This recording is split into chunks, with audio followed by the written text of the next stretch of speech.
Hello, and welcome back to the Mental Game Podcast. I'm Sam Brief, and today we have a spotlight on something that I don't do enough, and my guess is at least one or two of you also don't do enough, and that's sleep.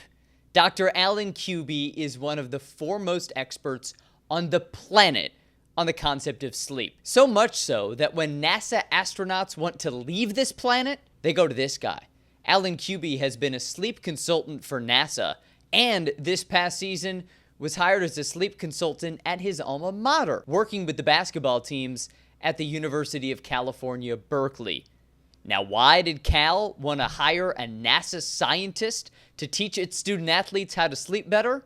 Well, that's because they moved from the Pac-12 conference, which has since imploded, to the ACC, the Atlantic Coast Conference. Yes, Cal, a school located on the Pacific Ocean, is in the Atlantic Coast Conference. And that means that they have to take road trips to go play Duke, UNC, Virginia, Boston College, all these schools that are located on the East Coast, which, as you can imagine, is incredibly challenging for student athletes, 18 to 22-year-olds who are based in the West Coast. Body clocks, circadian rhythm, all while studying your academics and performing your athletics at a high level, incredibly difficult. So, Cal, a bunch of very smart people, bring in Dr. Kubey to educate them. And today on The Mental Game, he dives deep on how he accomplished what he did with Cal, what exactly he implemented with those programs, and how you and I, as normal people, can learn from both the astronauts and the high-level student athletes. Dr. Alan Kubey was also just a blast to talk to. He's a Seinfeld fan, a huge college sports fan, mostly with his beloved Cal Bears, and just a great guy to talk to about all things sleep and high performance. So without further ado, here he is, the man himself, Dr. Alan Kubey, in 3, 2, 1.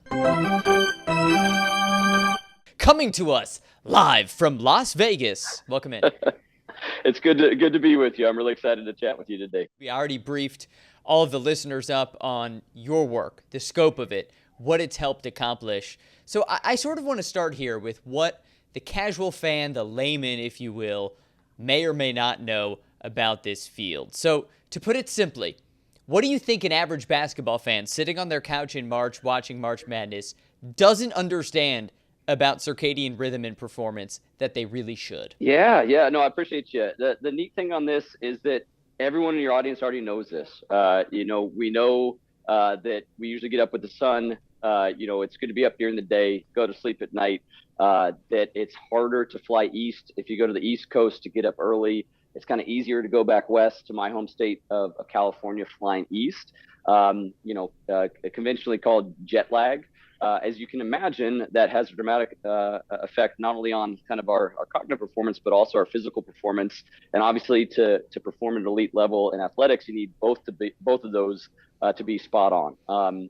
And so, what we're trying to do is take kind of human physiology, what we've learned over the past several decades, learning actually optimizing astronauts getting up to space and things like that to help make it a little bit easier for these student athletes to travel across time zones so they can be at their best on the gridiron, on the hardwood, and then also academically, right? Because they got to be students as well, going back and forth. And so I know in fan bases, there's been a lot of concern, especially with my Bears, traveling into the ACC and Stanford as well. And so excited to help them perform at their best, both athletically, but also academically. I want my Bears to win with brain and brawn. So we're going to be talking about stuff that you already know. I think it's just going to be making those connections that perhaps weren't made before. And I'm excited to dig in. It's intuitive, right? Anyone who's flown from New York to Los Angeles, or heck, gone to Europe or Asia, understands what jet lag is. And absolutely, if it can alter you on vacation, well, imagine what it's doing to a high-performing student athlete who has to study, prep for the game, and then actually execute and play for the game. So, Dr. Kubey, you mentioned you're a Cal Bear. Must have been pretty cool when you get a phone call and you have an opportunity to apply your work and your expertise to the programs you love. Can you explain how this all came together? Yeah, I'm glad you said the word love. As you know, kind of the Latin roots of amateurism or amateur is for the love of the game, and for me, this is for the love of the game. I love my Bears. I grew up three out of four grandparents went to Cal. My parents met at Cal. My sister went to Cal. I went to Cal. It was kind of a foregone conclusion, and loved it, growing up, and had a wonderful time there. I happened to be there when Jeff Tedford came in, and it was kind of a renaissance for Cal football with Aaron Rodgers, Marshawn Lynch, Deshaun Jackson. J.J. Arrington ran for more than 2,000 yards. Everyone was excited about Adrian Peterson, but 2,000 is more than 1,500. And I was a yell leader, a so-called mic man at the time, and it was a lot of fun. So very involved. I was talking to 72,000 fans in Memorial, and I know how impactful that can be on the community. It's just, it's just fun. And it's great to be part of something together. And I love that togetherness and what that represents. And what I love about Cal more than anything is that at its best, it marries the best of academic excellence with athletic excellence. And so, I was excited as an alumni to do a little bit that I can to help marry those two ideas. And so very excited. And I had the chance to talk to all the Cal head coaches in June. And you know how it is with these virtual things. You never really know how it's landing. I miss in-person presentations where you can get a feel for the audience. But with these, Zoom presentations, you basically kind of are talking to an emptiness. And then it's all, do they engage in the questions, right? And that kind of tells you whether or not they're interested. And what I was so excited about, Sam, is that right at the end, I could see Mark Madsen he's kind of gangly, kind of falling over himself to get to the microphone to pepper me with intense questions, which I would expect nothing less from Mark Madsen. Followed up with Sharman Smith, also peppering me with specific questions and differences in the women's basketball schedule versus men's basketball.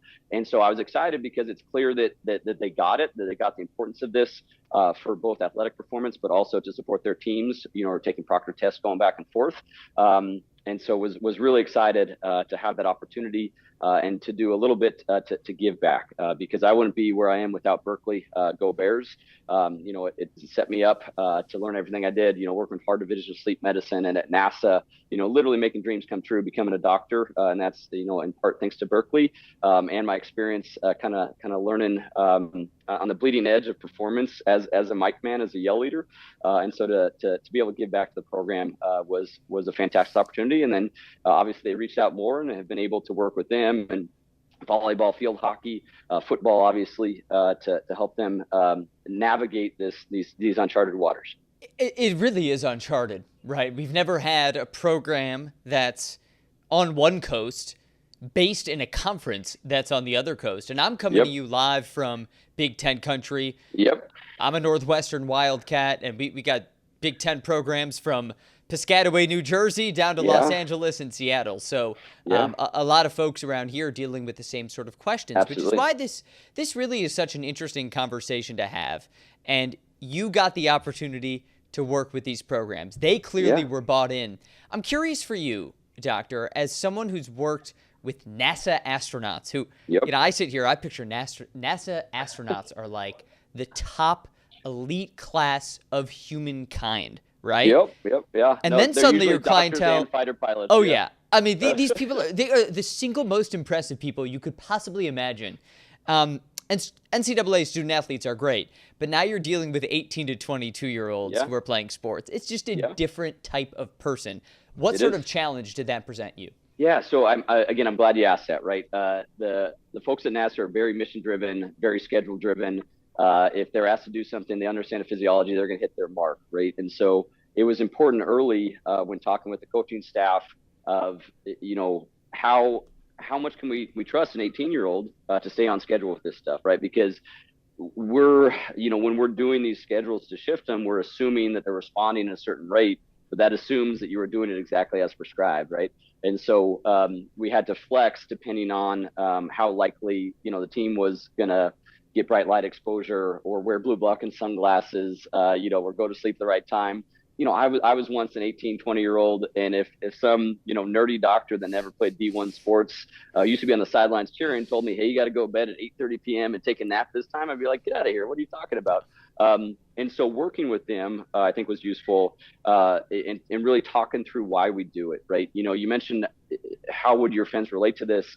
It's not only the shift on the jet lag, but it's getting the timing of the game or the academic performance to line up with peak performance. And your audience knows this already. If you're trying to put up a PR in the gym, you don't do it in 7 a.m, right?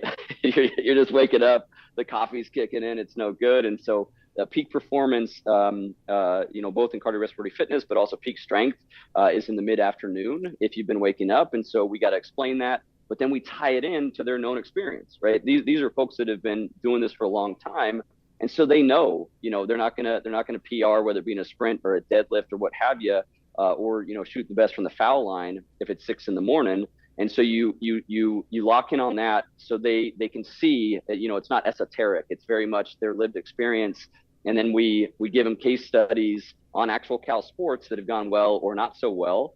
We also tie it in with peak performance at the professional level. So I showed them data from the NHL, from the NFL, from the NBA, from Major League Baseball, whether it be timing of game, whether it be East Coast teams flying west, whether it be West Coast teams flying east, because they all aspire to be the best, and many of these people will go on to be the best. And so, if we can show them that, it'll be useful. To your point, I'm lucky because the hard part about a NASA astronaut, as you alluded to, is that they are a very self-selected group, right? And so if you show them data on the average person, they're going to turn off, right? Because the average person doesn't apply to them. Again, they're a fighter pilot and a doctor, and they were a D1 athlete in 2 sports, and they'll let you know about it. I say that with all love. And so for them, it's really important to show them in high-performing people just like them. So in medicine, I'm at this conference where we studies with tens of thousands of patients. But for elite athletes, whether it be, elite performers, whether it be a NASA astronaut or a D1 athlete, whether they're one of my Cal Bears or one of your, Northwestern guys or gals, it's important to show them people as similar to them as possible. Because if we show them data on you and me, they're going to, again, roll their eyes, right? They're going to say, whatever. And so I really try to show them that data. And then what was great is because we had some East Coast runs early in non-conference, for instance, with the basketball teams, we could show them in real time so they could actually experience it. And then, Sharman Smith, for instance, had me meet, directly with the team as well to kind of go over this, to emphasize, hey, this is a real deal. Here's why we're doing it. This is why you're buying in on this timing. This is why we're doing a 20-minute cat nap versus a 90-minute, sleep cycle, things like that. And I mean, the proof's in the pudding. The women put up one of their best seasons in some time. Obviously, you probably saw in that article that the men didn't do great traveling east. At the same time, against the spread, which in theory is supposed to take into account, I think they were something like 8-3. Now, again, I'm here to help support them to win, irrespective of the spread. I know I'm coming to you from Vegas, but I'm here to help them win. Both on the hardwood and academically. But I think that tells you something, that they were performing better than anyone else expected them to, even if they want to keep building on that and do even better in the future. The thing with performance in this realm is the whole reason they brought you in is it's really hard for student athletes to fly from Berkeley, California to Chapel Hill, North Carolina, and play a road ACC basketball game. So absolutely.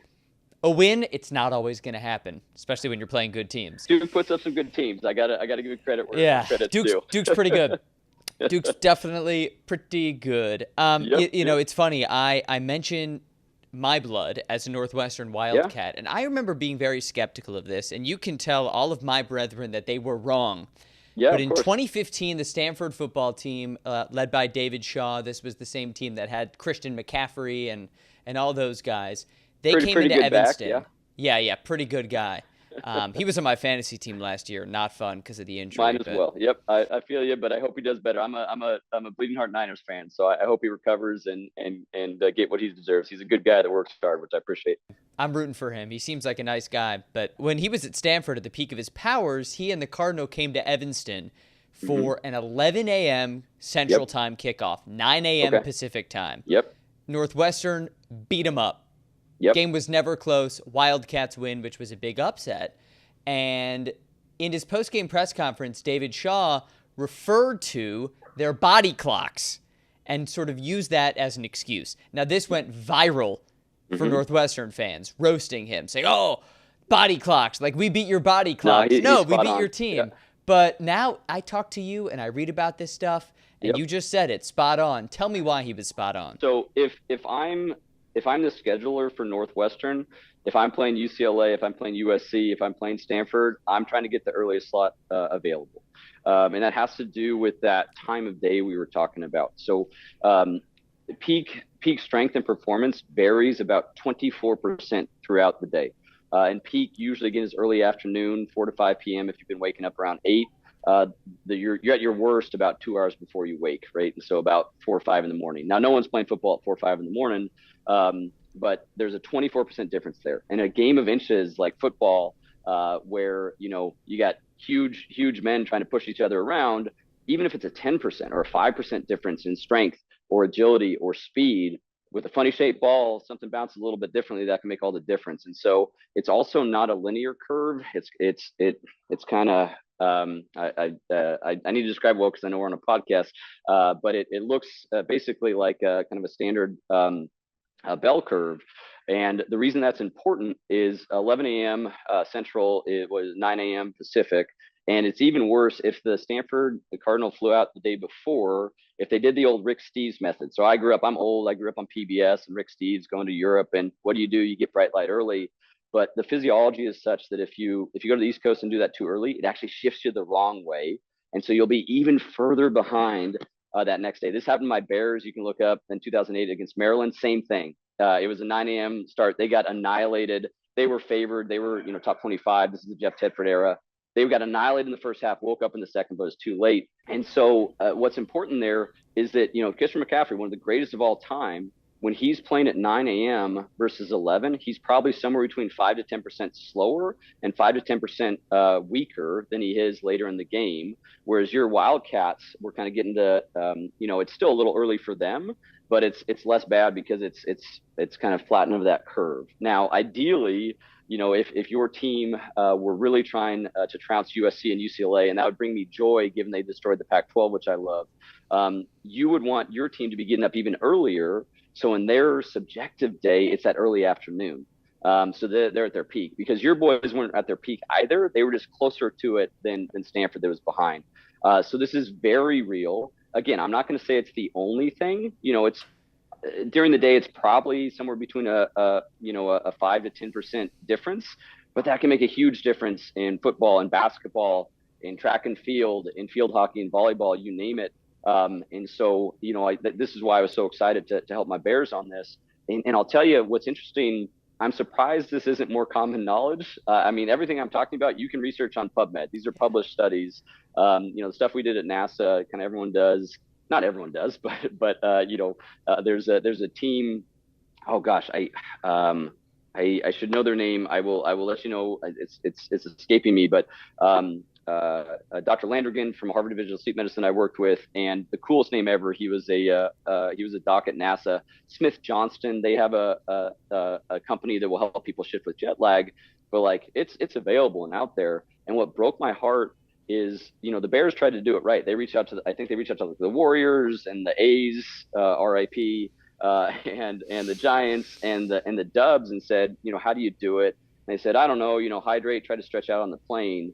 And I told them, I said, listen, you're talking to the wrong people. You need to be talking to the astronauts, where if they get something wrong, the ISS explodes and you have a George Clooney situation, or talk to the guys flying, the B-2 bomber out of Missouri on these 30-hour trips, and they're taking time naps and things like that, where I know college sports to you and me feels like life and death, but you need to talk to the men and women where it really is life and death, because they have it locked in and tuned, and we can learn from them.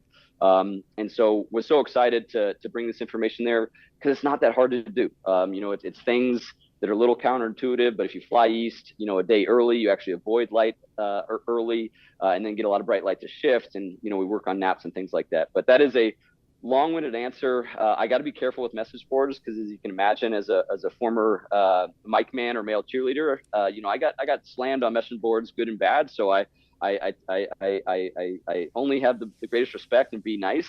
But the body clock was definitely part of it. Not the whole thing, but definitely part of it. I was not part of that crowd. I was a student, and I'm like, come on, yeah, they were jet lagged. It makes sense. These guys are playing at 9 a.m. No one's at the peak of their powers at 9 a.m. It is really fascinating to me, the actual regimen that you implemented. So you got Cal on board. you, Mr. Cal, finally have the opportunity to help your alma mater achieve peak performance.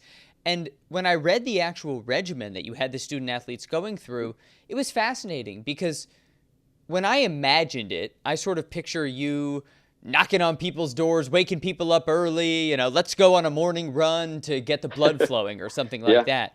It's the opposite, though. You were telling them, stay up late, sleep in. I mean, these are things that for an 18 to 22-year-old sound like a dream come true. So dream come true, right? Play Minecraft or whatever they play. Yeah, stay up late. Exactly. So it depends. The reason we did that is to take advantage of the so-called Monday Night Football effect. And what I mean by that is you see this a lot. West Coast teams do better in Monday Night Football when they're playing at home. Why? We just talked about this. If you're getting up around 8 a.m., peak performance is 4 or 5, the kicks at 5:30. And that East Coast team, if they're not thoughtful about circadian rhythm and things like that, they're playing at 8:30. And so they'll hang for the first half and then they'll get sleepy, right? They'll get sleepy in the second half. And so this has been shown over and over again. The bookies have figured this out. But there's a Monday Night Football effect. So West Coast teams win Monday Night Football. And this has been shown in the NHL, Major League Baseball, NBA as well. That East Coast teams traveling west, if they play a late game, they underperform.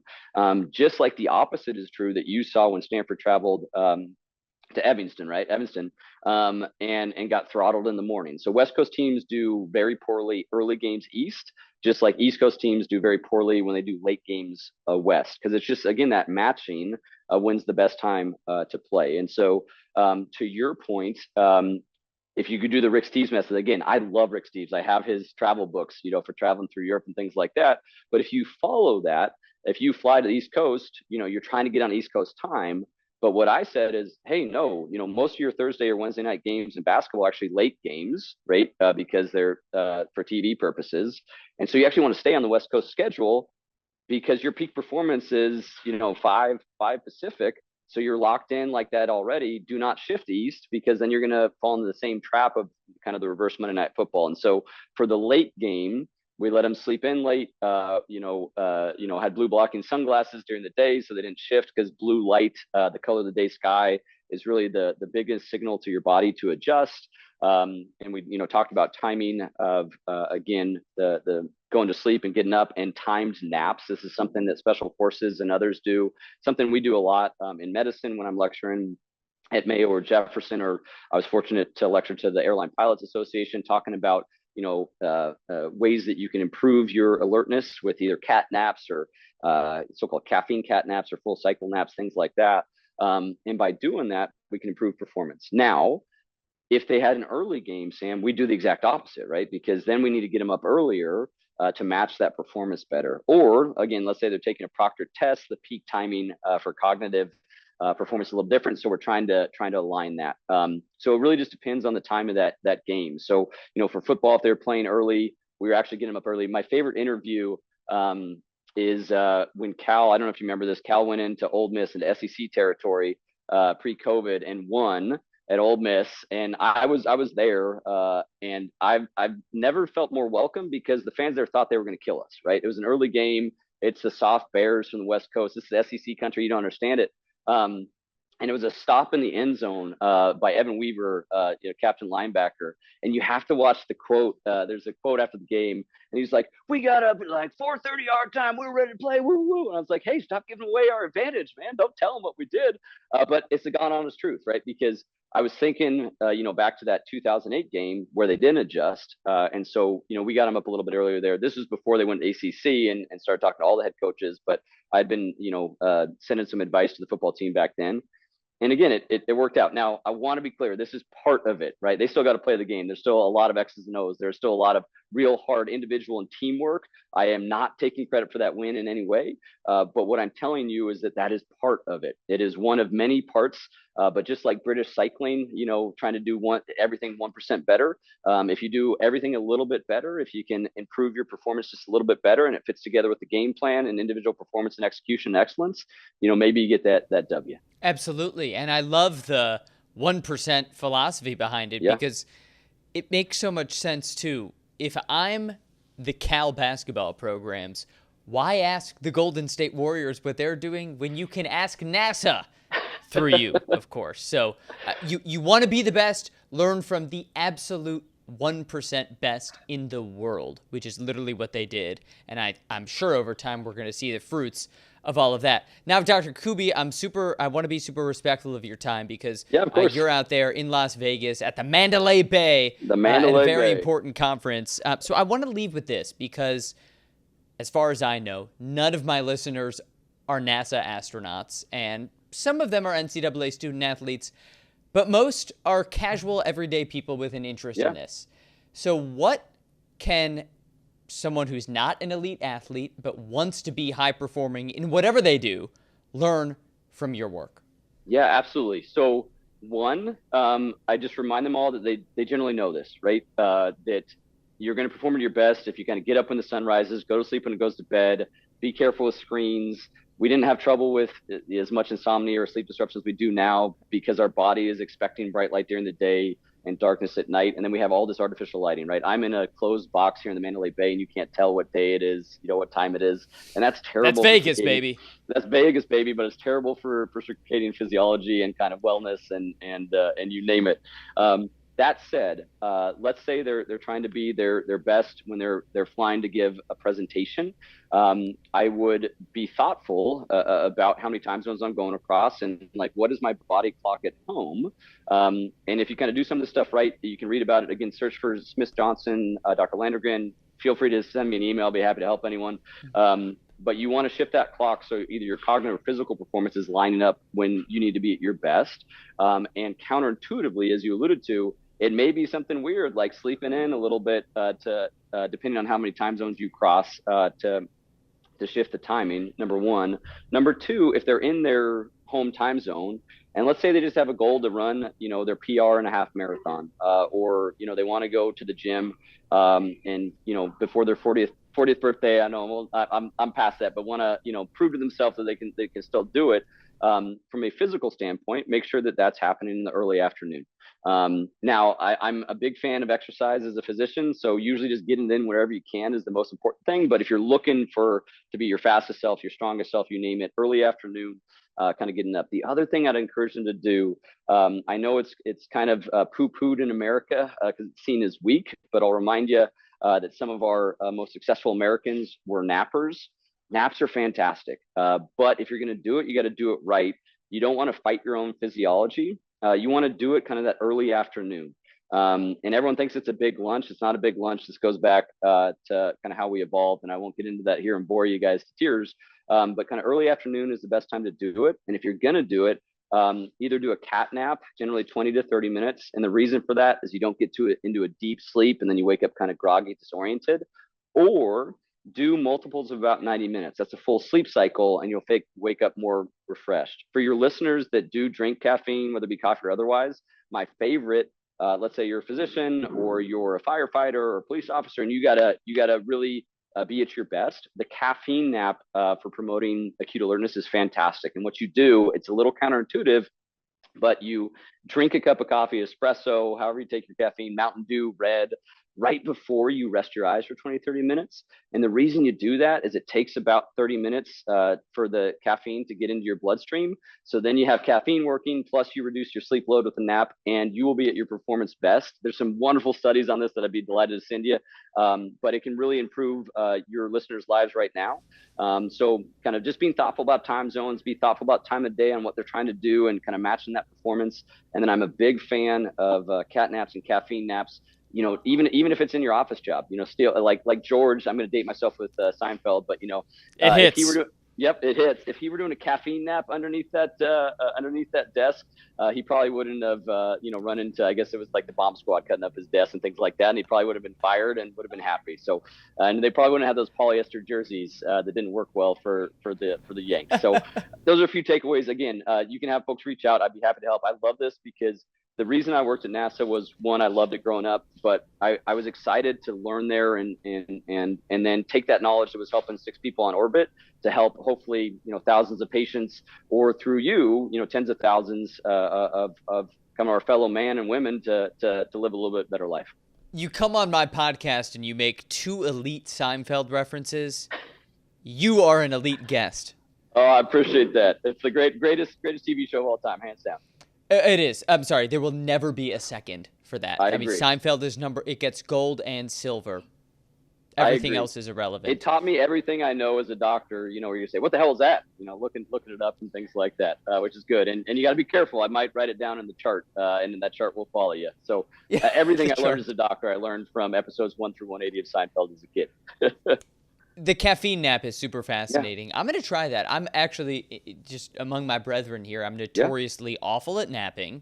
Mm-hmm. I'm a serious runner. I wake up at the crack of dawn often. Because you got to get it in. Yeah. Because I like to get it in before the workday starts. Yeah.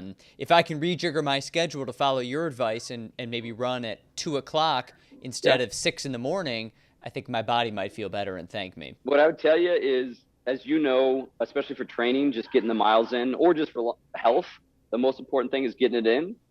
So if that works for you in the morning, but if you're trying to have that peak performance, then aligning is going to be more important. If you can do both, if you can rejigger your schedule that you can consistently run in the afternoons, then it will be the best of both worlds. But I would hate for people to wait till the afternoon and then the day gets away from them. And then because of me, they're not exercising. From a cardiorespiratory, health standpoint, that would break my heart. So make sure you get it in wherever you can. But then if you want to maximize performance, early afternoon. And Sam, for your naps, again, early afternoon. If you try to do it too early, you're going to be fighting your physiology, kind of, tossing and turning and say, oh, that Kubey's a quack, doesn't know what he's talking about. And so it's kind of that 1 p.m. to 4 p.m. sweet spot, kind of the hottest time of the day. Because one of our great ancestors a long time ago took a nap under a shade tree and she reproduced, and that's why we do it. So, that's where you want to hit your sweet spot there. Don't do it too late because it'll screw up your sleep, but kind of 1 to 4, if you're waking up, somewhere in that 6 to 8 a.m. range, it's going to be about in there. I'm going to take some caffeine naps this week, and I would expect that a lot of listeners of The Mental Game, I know you're out there, already getting your espresso ready for maybe 1:30, 2 o'clock tomorrow for your caffeine nap. Big fan. Thank you so much for coming on The Mental Game. You've taught me a ton, and I know through me taught our listeners a ton, and I look forward to reading more about what you do, and will always be rooting for your Bears for success. Go Bears! It's going to be an interesting season, but that's the fun of being a Bear. There's always hope before the season starts. I'm excited. Except when they play the Wildcats, but we'll get to that later. And back here in the studio, well, like I told Dr. Kubey, you come on my podcast, you talk a little bit of Seinfeld and a little bit of sports, you're going to be my friend. But really, learned so much from him about sleep, circadian rhythm, high performance. Man, I got to try one of those caffeine naps. I'm thinking like 2:30 tomorrow, pop a little Americano, and then snooze time. We'll see if it works. So I appreciate Dr. Kubey for coming on, and as always, appreciate you for listening. If you think someone else in your life would enjoy The Mental Game, don't be afraid to hit the share button and send it to your friends. And as always, your subscriptions, your ratings, your reviews mean a great deal here at The Mental Game. But for now, I've been Sam Brief, saying so long from my studios here in the Windy City. This has been The Mental Game Podcast. As always, be kind to yourself and to others. We'll talk soon.